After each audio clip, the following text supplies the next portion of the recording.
The flickering light. I've always seen myself as a rational person. As a software engineer in a small Ohio town, my life was comfortably predictable. I worked from home, had a loving wife named Sarah, and a 7-year-old son, Ethan. Our evenings were filled with family banter, board games, and the occasional movie night. Nothing unusual happened until recently. About a month ago, while coding one evening, I heard a strange noise from the basement, a soft thud followed by a dragging sound. Sarah was in the kitchen, and Ethan was lost in his cartoons upstairs. I brushed it off. Old houses creak, right? That night, while retrieving holiday decorations from the basement, I was hit by a musty smell that clung to my clothes. The overhead light flickered ominously, casting long shadows across the room. "Dad? What's wrong?" Ethan's voice startled me. He stood at the top of the stairs. "Just checking on some stuff," I replied with a forced smile. "You should be in bed." "Okay," he said, hesitating as his eyes darted to the shadows. "Can I leave the light on?" "Of course," I said, trying to sound reassuring. "I'll be up in a minute." After that night, the flickering light became routine. It brightened and dimmed as if it had its own mind. I changed the bulb, but the odd behavior continued. Sarah noticed. "Have you checked the wiring?" she asked one evening, concern creasing her brow. "I will," I promised, but deep down, shadows crept into my mind. I didn't want to admit it felt like something was watching me. One night, as I prepared for bed, I heard the dragging noise again, followed by a soft whisper. I strained to listen, heart racing, but it was too muffled. The house was silent except for the wind rustling the trees outside, yet that noise felt like it came from within. "Did you hear that?" I whispered to Sarah, who was half asleep. "Hear what?" she mumbled, turning away. I wanted to wake her, but decided against it, fearing I would disturb her. Days turned into weeks, and my anxiety grew. I took longer routes home from work, circling the block to avoid the house, convinced whatever was down there was waiting for me. Often I found Ethan standing at the basement door, his small hand resting on the handle, staring into the dark. "Dad, can I go down?" he asked one day, his tone curious yet serious. "No, buddy, it's not safe," I replied tightly, gently pulling him away. I considered calling an electrician, but I couldn't shake the feeling that this was something more sinister. The whispers grew louder, shadows longer. One night I woke to find Ethan at the foot of my bed, his eyes wide and vacant. "Ethan?" I croaked, fear tightening my throat. "Can I go down now?" he asked, eerily calm. My heart raced as I reached for the light. "No! You need to come back to bed." As I pulled him close, he mumbled something under his breath. I strained to hear. "It's not just the light, Dad." Chills ran down my spine. That night, neither of us slept. The next day, I decided to confront the basement. Armed with a flashlight, I descended the creaking steps, dread thick in the air. At the bottom, a pressure filled my chest, an unshakable weight. The flickering light was now a strobe, casting rapid shadows that twisted around me. Then I saw them. Marks on the floor, deep scratches leading to the far corner. My breath hitched as I followed the trail, the whispering growing louder. I recoiled, my beam revealing a small figure hidden in the shadows. A doll, tattered and lifeless, stared back at me, eyes wide and unblinking. As I approached, its mouth seemed to twitch. Panic surged through me. The whispers were clear now, a cacophony of children's laughter mixed with sobs, echoing off the walls. "Let's play," they called, innocent voices twisted with something darker.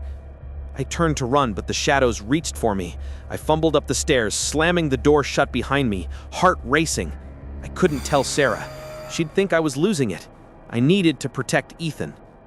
That night, I bolted the basement door and held Ethan close, telling him stories until he fell asleep. But I couldn't sleep. The whispers returned, curling around my thoughts like smoke. The next morning, Ethan was gone. I checked every room, every closet, every nook.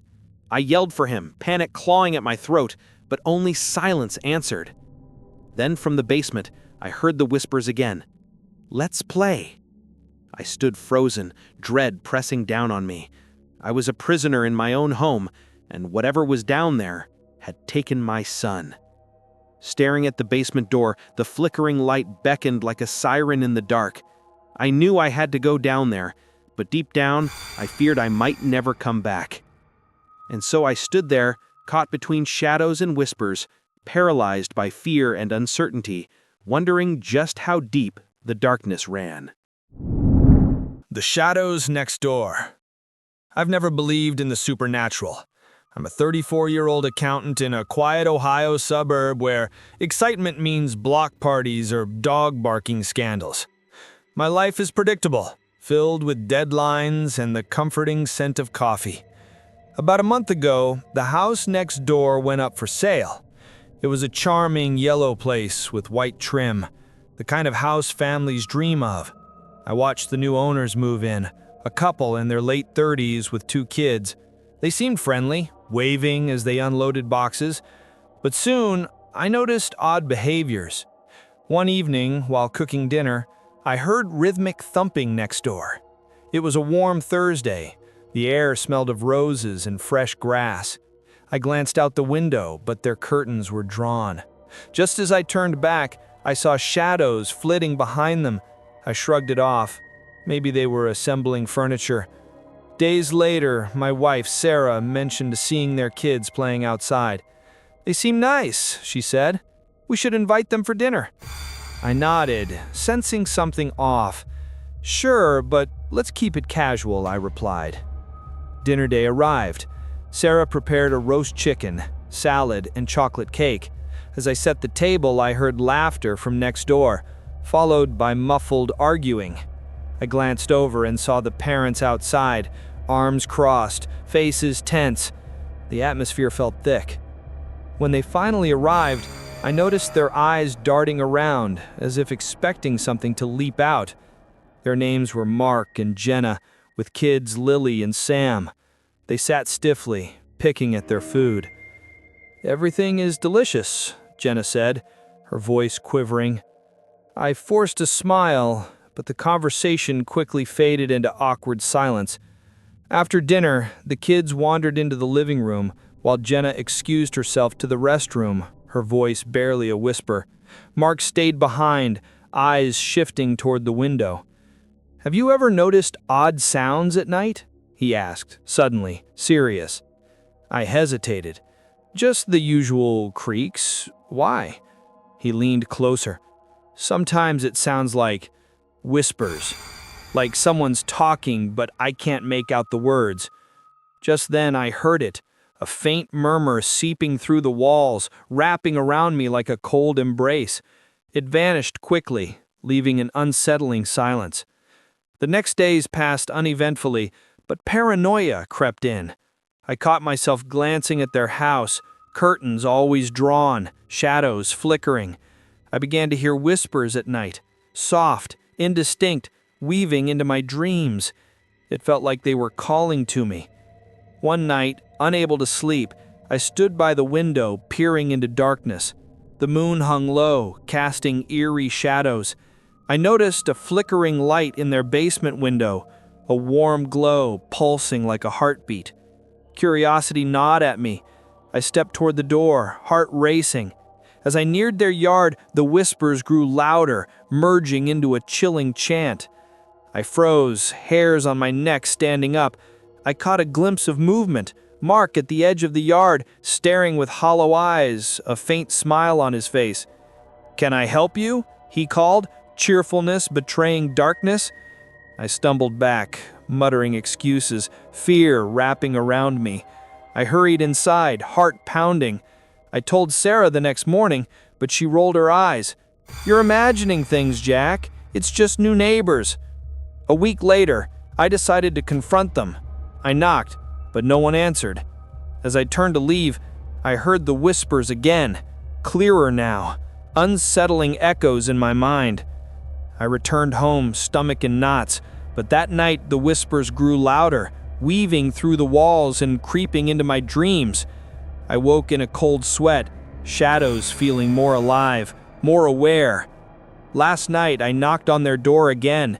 This time it swung open to reveal a dark hallway. Mark stood there, frantic. "They're coming for us," he whispered. A shiver raced down my spine. Before I could respond, he pulled me inside, enveloped in darkness. The whispers surged, the air thickening with dread.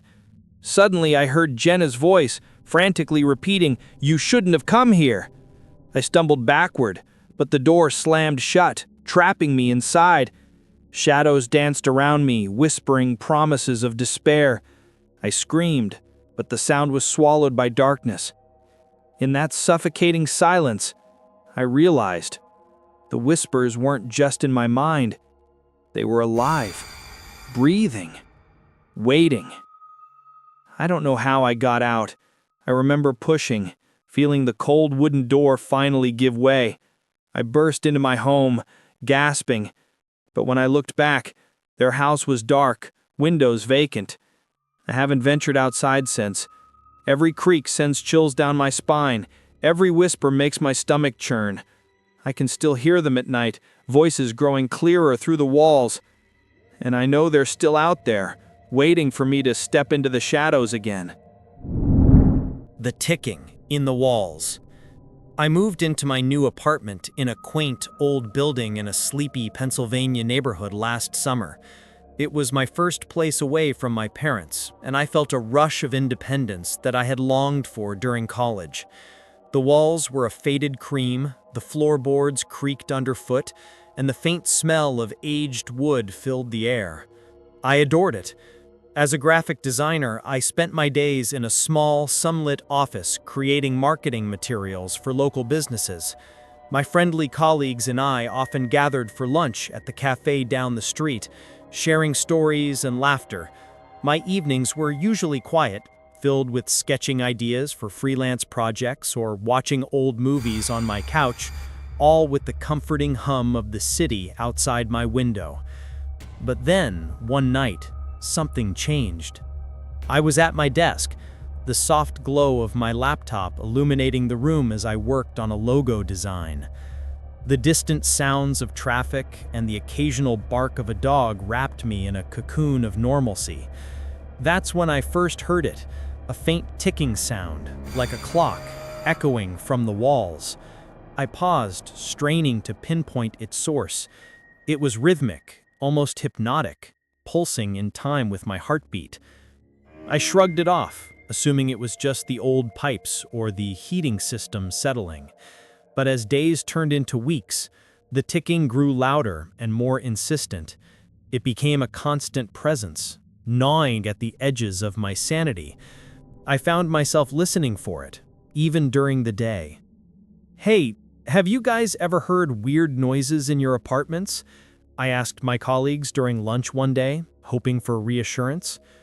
"What do you mean?" "Like ticks or thumps. Just odd stuff." "No, my place is pretty quiet," she said, taking a sip of her iced tea. The others nodded in agreement. "Just you then," Steve chuckled, but his laughter felt hollow. I tried to shake it off, diving into my work, yet the ticking persisted. It wasn't just a noise, it felt like a heartbeat, a reminder that something was amiss. I started to dread going home at night. The shadows seemed darker, the apartment colder. Each tick felt like a countdown, and I couldn't figure out what it was counting down to. One night, I decided to confront the sound.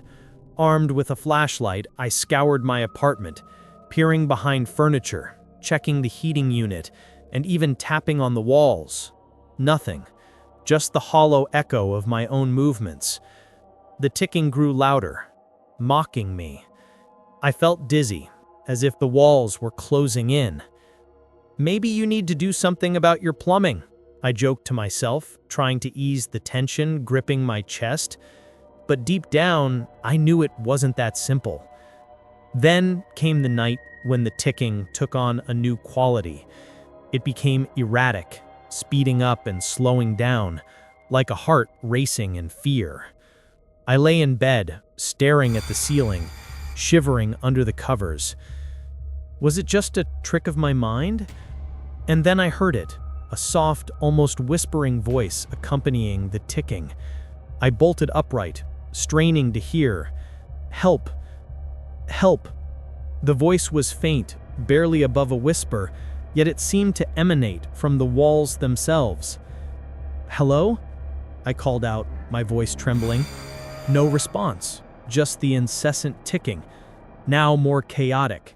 Each tick felt like a pulse, thrumming through the air, wrapping around me like a vice.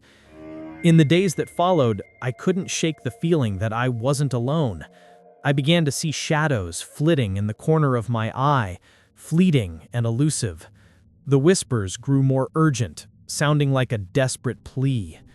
I started keeping the lights on, the brightness a flimsy barrier against the encroaching darkness.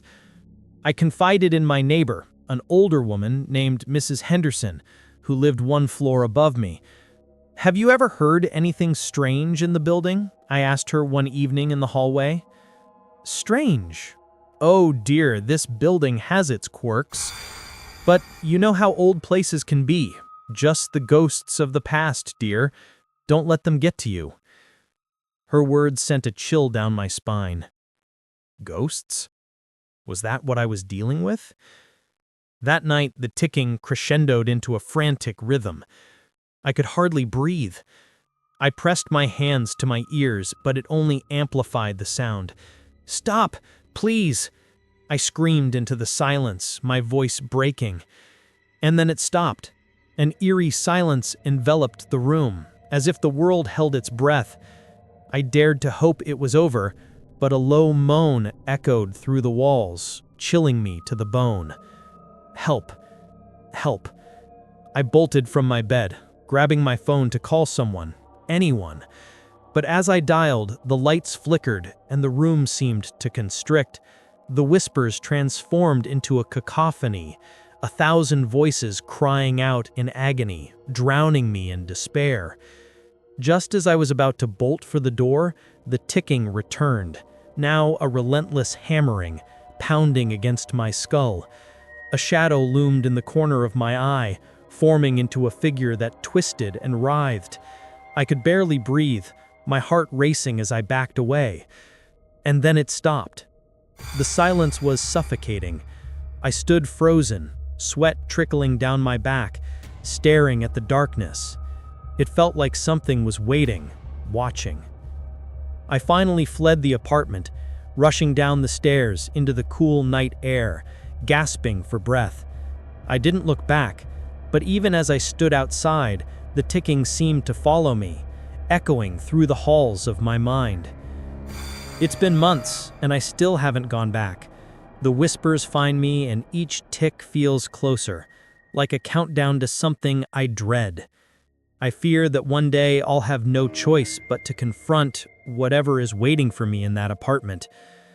And when I do, I wonder if I'll ever escape the ticking.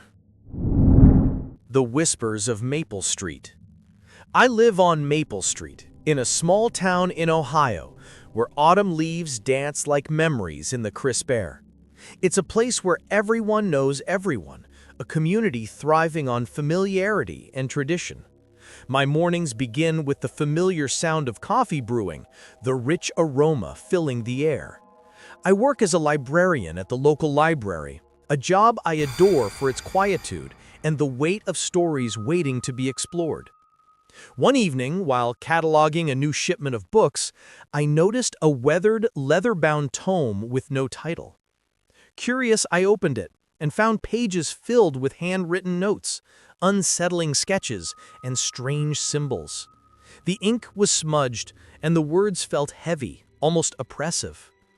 "Hey, what's that?" my coworker Jenna asked, leaning over my shoulder. She always had an uncanny knack for sensing something off. "I found it in the new shipment. It's odd," I replied, glancing back at the pages. I must have looked uneasy because Jenna frowned, her eyes narrowing. "Just be careful, okay? You never know what kind of history comes with old books." I chuckled, brushing off her warning, but a chill settled in my stomach. That night, I placed the book on my nightstand, its presence unsettling, yet intriguing. I fell asleep to the distant sound of crickets, their rhythmic chorus lulling me into restless slumber. The next few days passed in a haze, each evening spent poring over the book. The more I read, the more I felt its grip on me. The sketches grew more disturbing, faces twisted in anguish, eyes wide with fear.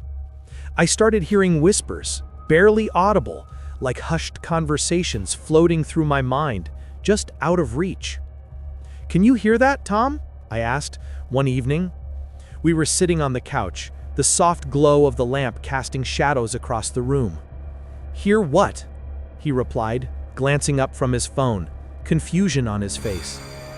"Never mind, I think I'm just tired." But deep down, I was scared. The whispers didn't stop. They morphed into a low hum that followed me throughout the day, echoing in the empty halls of the library. I could swear they were calling my name. One evening, as I returned home, I noticed the shadows in our living room seemed elongated, stretching toward me like fingers. The air felt charged, electric with unsettling energy.